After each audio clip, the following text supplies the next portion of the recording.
So guys, for the first step, you want to head over to your web browser and you want to type in Brother printer drivers. The Brother website should come up. In my case, the UK version came up, but in your case, I don't know if you're from America or a different country, the website for that country should also come up. I'm also going to leave this UK version website down below in the description, so if you're from the UK, then you can just copy and paste the website. And now once you run this, you just want to scroll down, and we have some options here. So if you know your device model name, you can just type it in here, or if you need help to find your device model name, you can just click on Browse Devices. The name of your model should be on the printer box or on the printer itself. Or if you know it, you can just type it in. But for this tutorial, I'm just going to click on Browse Devices. And now once this comes up, I'm just going to scroll down. And we have some Brother products right here. So I'm just going to be going with printers. Inkjet printer.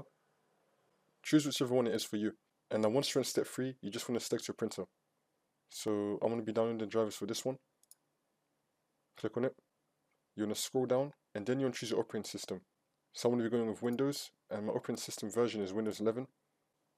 And now once you're happy with that, you want to click on OK. And now you could download the full software package. This is a comprehensive file containing available drivers and software for the Brother machine. I recommend just going with this first one. But if you just want to get like some individual driver, you could just go with this. I'm just going to be going with the full software package. I think it's the best option. So you want to click on this. And now you want to scroll down and then agree to this. And now it's going to start downloading. And now you should click on the download. Now it's decompressing. It might take a while. And then click on yes. And now you want to select your language. These are all the steps we need to go through. So once you set your language, you want to click on next. Accept this, click on next. And now you want to choose the connection type that you want to use with your machine. So it could either be wireless or it could be with a USB.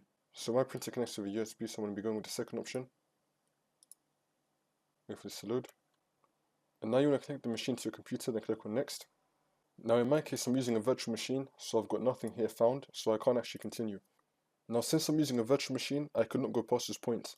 But in your case, just keep on clicking on next and just follow the steps, it's very easy. And then you can just install the drivers. And then once you complete all this, you just want to restart your computer, and then that's how you do it.